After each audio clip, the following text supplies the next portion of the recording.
Before I begin, let me take a moment to congratulate the Vietnam Veterans Memorial Fund and the other distinguished guests, without whom the construction and operation of this memorial would not have been possible. Let me also say that America is grateful to the hundreds of Vietnam veterans who, when I asked them to join my administration, did so and have and are serving our nation so proudly. For your devotion to America, I salute you. We're gathered today, just as we have gathered before, to remember those who served, those who fought, and those still missing, and those who gave their last full measure of devotion for our country. We're gathered at a monument on which the names of our fallen friends and loved ones are engraved, and with crosses instead of diamonds beside them, the names of those whose fate we do not yet know.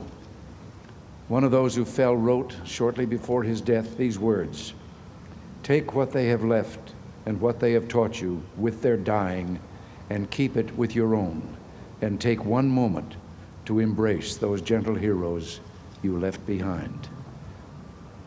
Well, today, Veterans Day, as we do every year, we take that moment to embrace the gentle heroes of Vietnam and of all our wars. We remember those who were called upon to give all a person can give, and we remember those who were prepared to make that sacrifice if it were demanded of them in the line of duty, though it never was.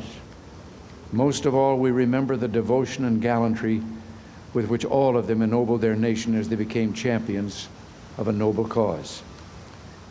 I'm not speaking provocatively here.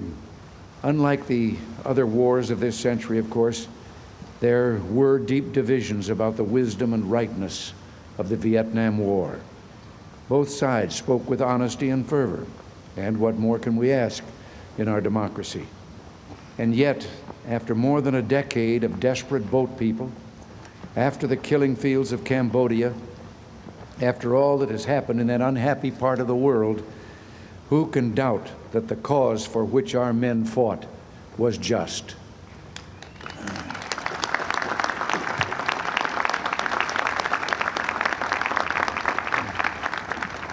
It was, after all, however imperfectly pursued, the cause of freedom, and they showed uncommon courage in its service.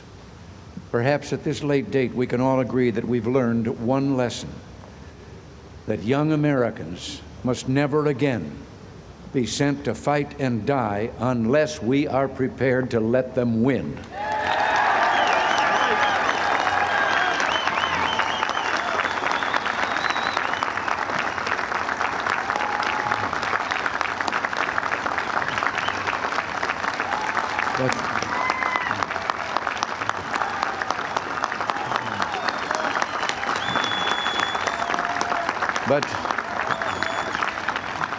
But beyond that, we remember today that all our gentle heroes of Vietnam have given us a lesson in something more, a lesson in living love. Yes, for all of them, those who came back and those who did not. Their love for their families lives. Their love for their buddies on the battlefields and friends back home lives. Their love of their country lives. This memorial has become a monument to that living love. The thousands who come to see the names testify to a love that endures. The messages and mementos they leave speak with a whispering voice that passes gently through the surrounding trees and out across the breast of our peaceful nation. A childhood teddy bear, a photograph of the son or daughter born too late to know his or her father, a battle ribbon, a note. There are so many of these, and all are testimony to our living love for them. And our nation itself is testimony to the love our veterans have had for it and for us. Our liberties, our values, all for which America stands, is safe today because brave men and women have been ready to face the fire at freedom's front, and we thank God for them. Yes, gentle heroes and living love, and our memories of a time when we faced great divisions here at home. And yet if this place recalls all this, both sweet and sad, It also reminds us of a great and profound truth about our nation, that from all our divisions, we have always eventually emerged strengthened. Perhaps we're finding that new strength today, and if so, much of it comes from the forgiveness and healing love that our Vietnam veterans have shown.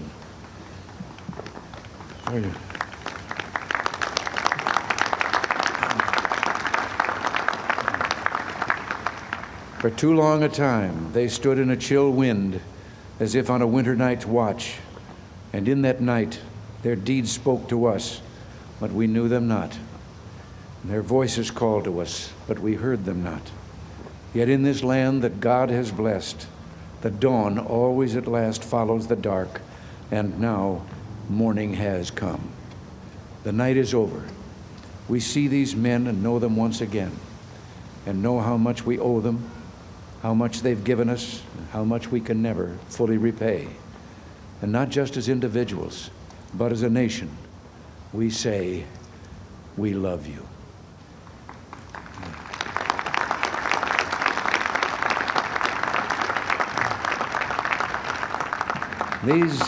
These days we show our love in many ways, some of it through the government. We now fly the POW-MIA flag at this memorial on Memorial Day, Veterans Day, and POW-MIA Recognition Day. This is a small gesture, but a significant one. America also keeps a vigil for those who have not yet returned. We have negotiated with the Vietnamese to bring our nation's sons home, and for the first time to have joint teams investigating remote areas of Vietnam that might shed light on the fate of those we list as missing. In Laos, we have also begun a new round of surveys and excavations of crash sites, and we have told Hanoi that it must prove to the American people through its cooperation whether men are still being held against their will in Indochina. Otherwise, we will assume some are, and we will do everything we can to find them.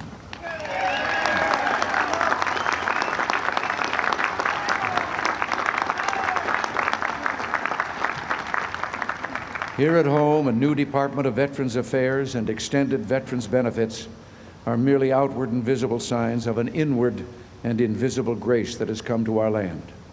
Vietnam's service is once more universally recognized as a badge of pride.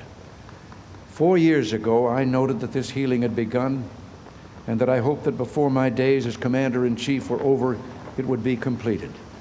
Well, now as I approach the end of my service, and I see Vietnam veterans take their rightful place among America's heroes, it appears to me that we have healed. And what can I say to our Vietnam veterans but, welcome home.